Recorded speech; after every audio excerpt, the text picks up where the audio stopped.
Right, folks, welcome to the Sunday Supplement. This is kind of where I just have a chat about everything that's been kind of on my mind during the week, whether it be gaming or non-gaming related. It's a way for me to connect with you, the viewers, and just share something that isn't always like a review, a critique, or something like that, because not everyone wants to sit down and listen to a critique every single day of their life, and I get that. So it's a way for me to, have a chat about certain things. So last week it was about, you know, the one Coke. It was about Ghost Recon. It was about other stuff. This week, we've got a section to go through. There'll be some little bars where you can jump to the relevant topic that you want to have a listen to. And first of all, I'd like to start this with a positive note. I'd like to include you, the community that are actually supportive to me more often. So these are some of the top comments of the last video that I appreciated. Raymond says, "You're probably like the only YouTuber is really determined on giving Gears community an insight into the game, despite the people hate you for it. You're a true YouTuber who is dedicated to his work." And I always like to say, I approach the way I make my videos and the way I like to make things is I want it to be meaningful. I want somebody to be able to look back and think, oh, that video exists for this reason and these were the thoughts or something. And maybe, maybe like an artist, I'll be more appreciated when I'm gone. GCG Nightcrawler says 34 minutes of this great man's voice and opinions got my popcorn. Monster, I could listen to you rant about Gears for hours. As someone who used to play the franchise religiously since the launch back in 2006, I can relate to everything you say. I've just recently watched your long form Gears 1 review. If you haven't seen it, there'll be a link somewhere on the screen. Great video. Thank you. I appreciate there's tons of comments I could have picked out there, but those were a few that I just noticed and thought I'd showcase them. Okay, into the Sunday supplement, shall we begin? So first on the list is Reflect. Now, for those that don't know what Reflect is a product created by Valkyrie. Now, I'm not going to go into this in a huge amount of detail because I don't know all the facts, right? And I don't like to talk on something if I don't know every single thing about it, right? I like to try be informed. But here's what I will say. Valkyrie is like what you would probably describe as the biggest female gaming streamer, at least on YouTube, potentially worldwide. I'm not sure there are many bigger than her. Maybe I don't know them, but yeah, she's up there as like the top of the top. She's got backing from Rihanna, all kinds of famous people. She is the co-owner of 100 Thieves, and she's recently come under heavy fire due to the sort of release of a product called Reflect, RFLCT. Now, what this is she has gone ahead and she has pitched to a company. I think blue light is a problem. You know how, like, you have blue light glasses for the stuff coming off your monitors and all the screens that we're looking at. And she said, basically, can I make a makeup product that sort of blocks and helps against blue light? So she's gone to them with this idea. The company hasn't come up with the idea and said, hey, we've got this really awesome idea, we'd like you to put your name on it. She's gone with this idea to them. She's then got this company to come up with some research, right? And the research has come out and she's then said, right, you found some research, have you, to back up this product? Let's go ahead and make it. So she's gone ahead and made this product. 2 years later, she's launched it. The website comes out explaining how you put this stuff on your skin. It's going to protect yourself from blue light. And all of the studies, all of the information wasn't on the website because, quote, they weren't allowed to publish that and share it because it's so top secret, right? Here's where the issue is. And, you can go on about this forever if you really wanted to, but it comes down to this, doesn't it? It comes down to the large streamer trying to make the hero play, trying to make the 10x, as my friend put it. They're trying to make the 10x play. They're not just happy with, you know what? I'm going to release my own makeup or product and I'm going to get all the backing of the celebrities, Rihanna, etc. And people are just going to buy it because they love me. They've got a parasocial relationship with me. And no matter what I release, if I release a pet rock with my name on it, someone is going to buy it, right? That is the position that these big streamers are in, right? and you think I'm exaggerating, if a PewDiePie, if a Valkyrie, if whoever the top person is, you may think released a pet rock with their name on it, somebody would buy it. So they could have played it safe. Valkyrie could have played it safe and just released some makeup and said it's called Valkyrie's brand, and off we go. Instead, she's tried to be basically sell snake oil and be a con artist. That's as simple as it is. And she's come out with this completely ludicrous product, and rightly so, it's been completely shut down. The issue I have with this is ultimately nothing's going to come of this. Nothing's going to come of this because there's such... When you get to that scale on the internet, you're sort of like... You're in uncharted territories. You can do pretty much whatever you want. I feel like it's a little bit sickening, to be honest, that they couldn't just release a regular product and sell it so their fans get something and then they make a few millions. They have to go for the incredible play of, let's try create this scam skincare product that maybe it completely takes off and I've got GG retirement money, even though they've probably already got more than GG retirement money, which makes it even worse. You know, people doing scams and gambling scams and crypto scams, they're bad enough.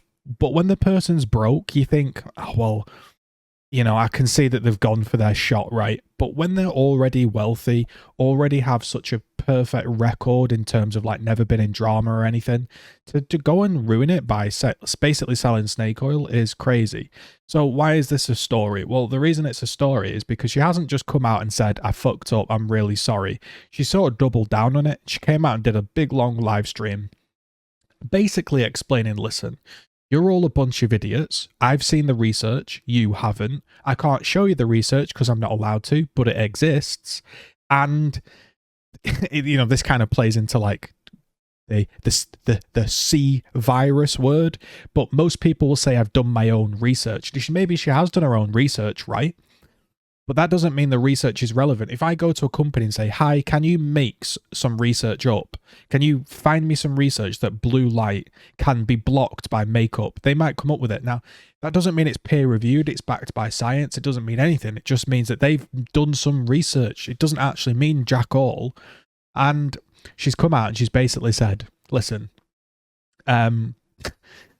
if you haven't come out and backed me on this, talking about her friends, if you haven't come out and backed me on this, you're not a real friend. And it's such a high school mentality. She basically got on live stream and said, my real friends called me every day when I was upset. If you didn't do that, we aren't friends. Like, listen, like I've got people that I haven't spoke to in years and years and years. And if I was to pick up the phone, it would be like nothing's changed. A friend isn't a friend because they DM you every day, trying to weasel their way in, asking if you're okay. People have been saying as well, because obviously it's like a famous streamer and people get wrapped up in this parasocial relationship. She's going through the ringer. She's not going through the ringer. She isn't a victim at all. She has tried to scam her fans and has been caught.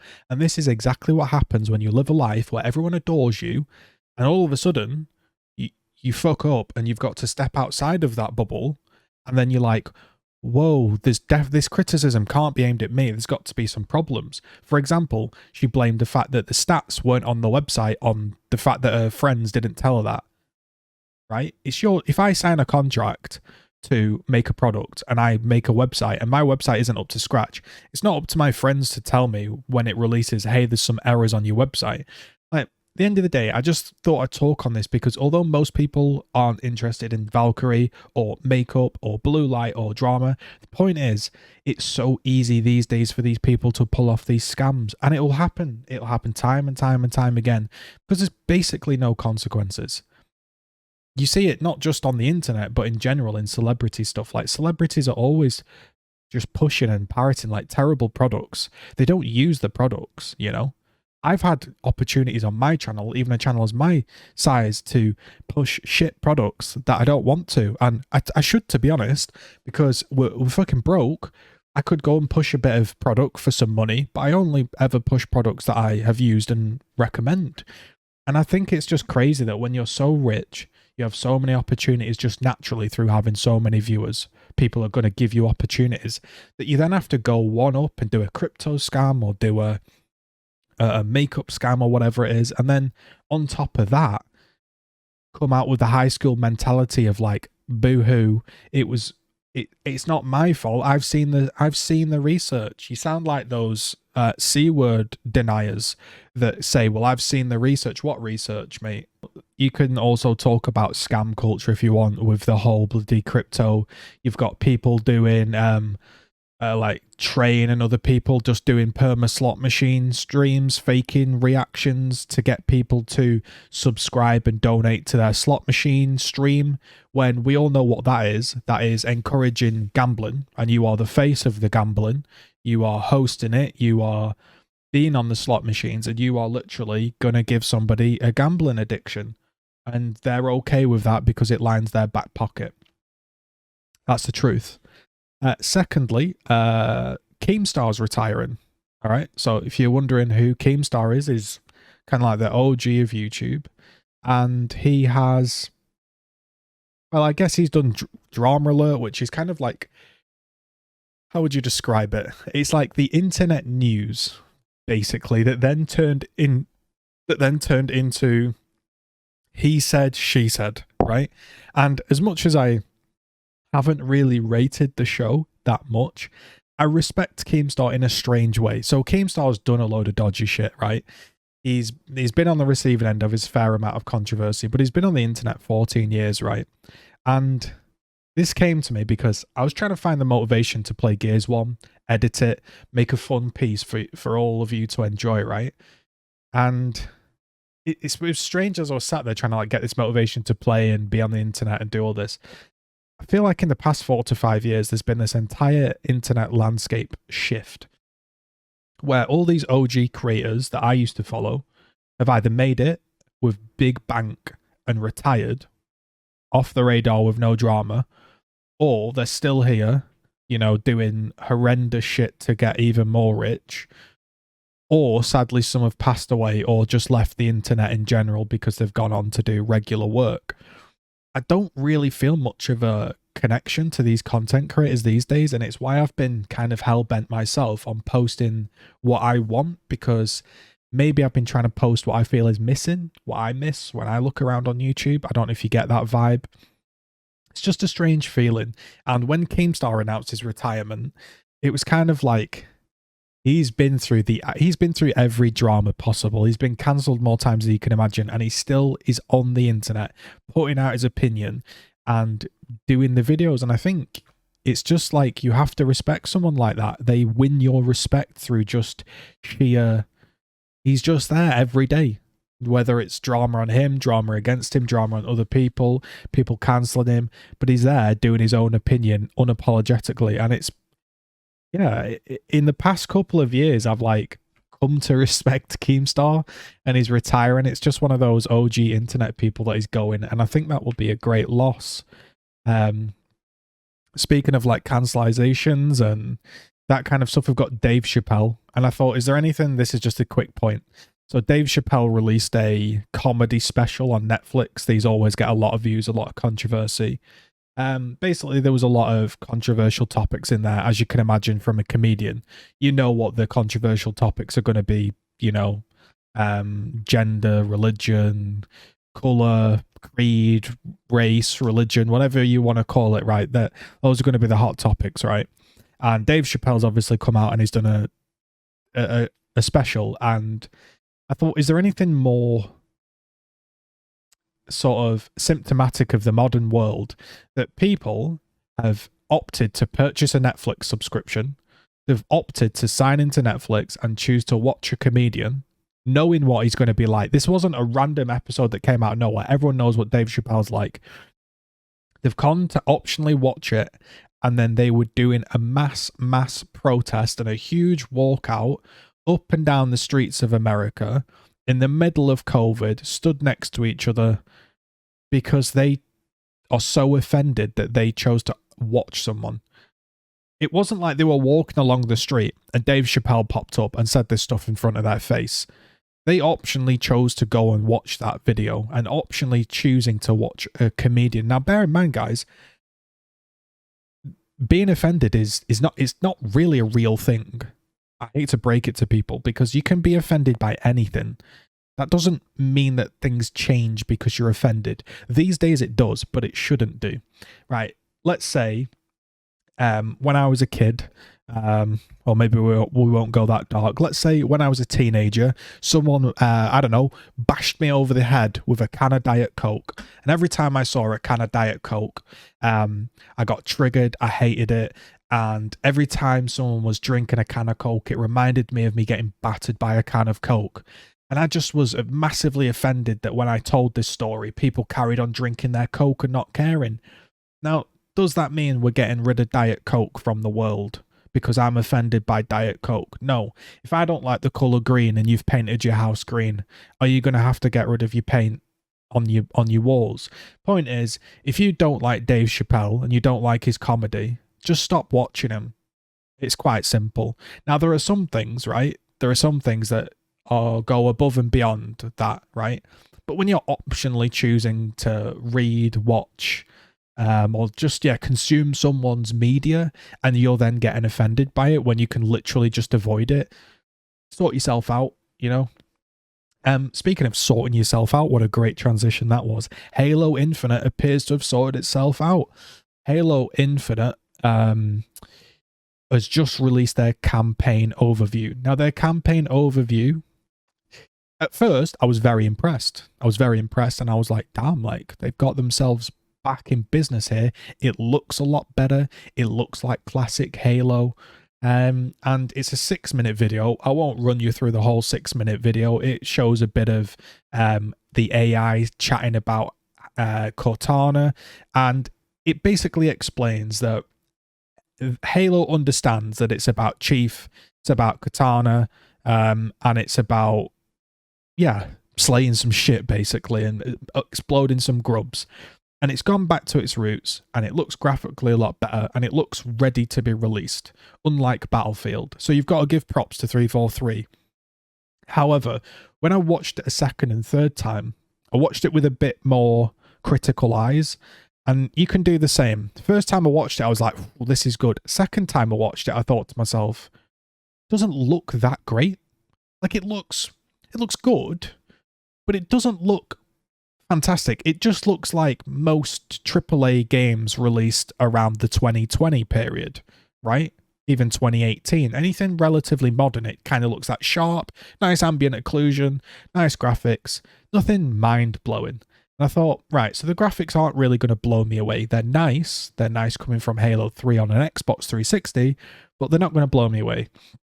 So then I looked at the gameplay, and I kind of felt like, yes, it's open world, but unless they're doing something drastic from what I've seen, the open world again looks a bit like, hey, it's an open world, but really it's kind of irrelevant, and we're just adding that on so we can say we've improved the franchise by going open world. I could be completely wrong, but I still feel it's going to be a fairly linear experience, regardless of how you play it. You're not suddenly going to go to boss zone, do a Witcher, go around the world and do whatever you want. It's not. It's still going to be linear missions, I imagine. And then I started to think, it looks very much like Halo 3 with souped up graphics, which for a lot of people is very, very good, right? And let me just remind you boys, the sad news of Halo. Are you ready? GameSpot said, Halo Xbox 360 games will now go offline in January 2022. So January 2022, boys, Halo on the 360 is done. Maybe I should hop on there and play one more game for a bit of fun.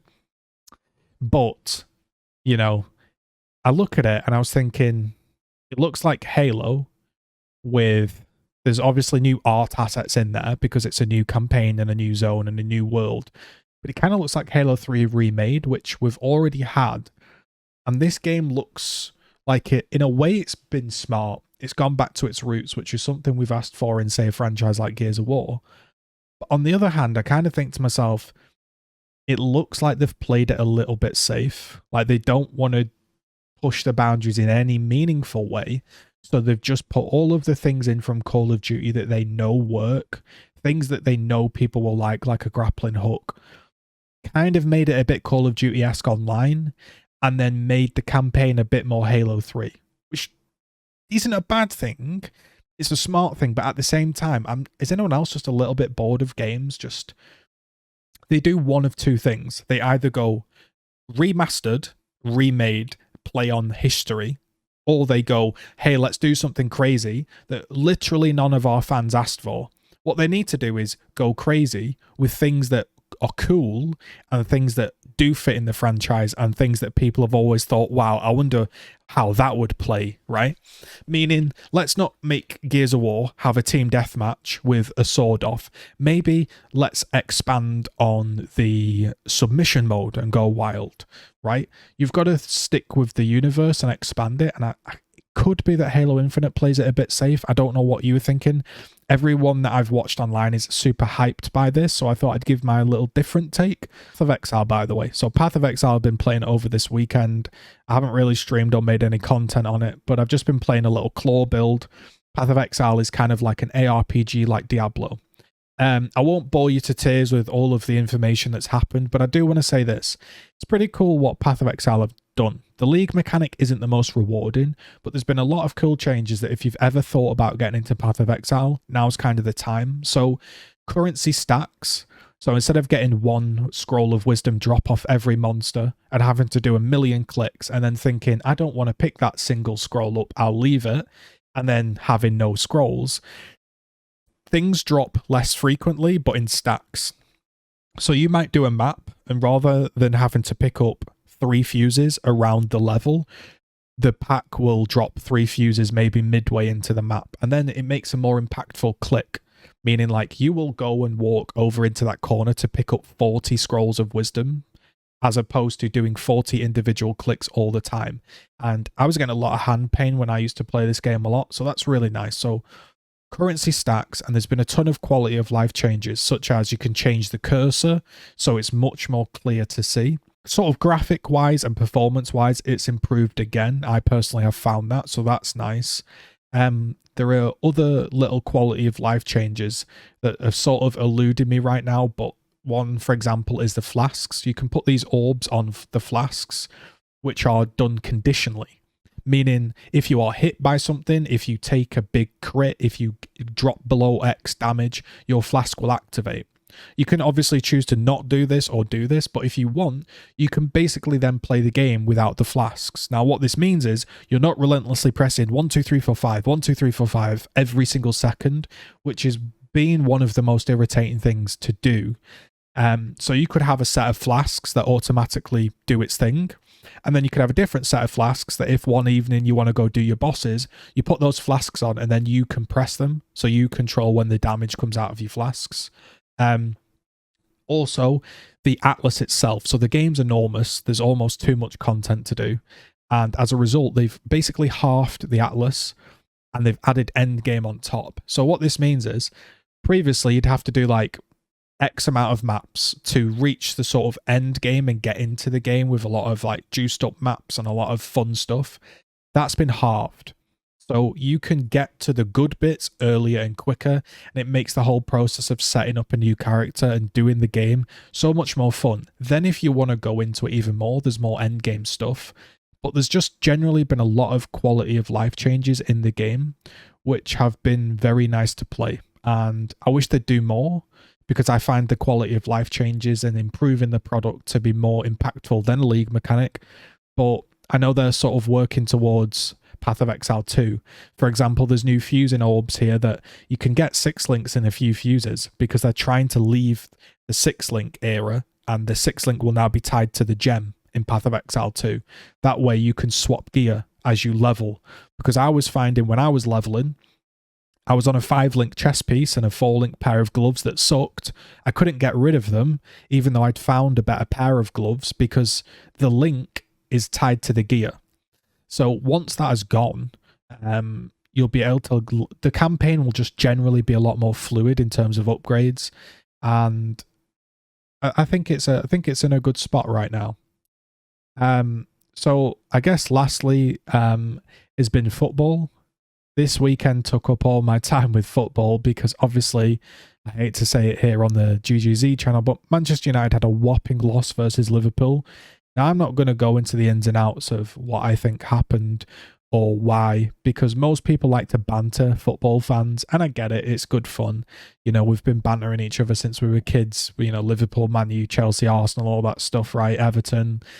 But I think most people will accept that when you have a bad manager and a bad owner, you don't really do much. I can't think of a single club that's won anything with bad owners and bad managers. People will point the finger and say, you've spent X amount of money, you've done this, you've done that.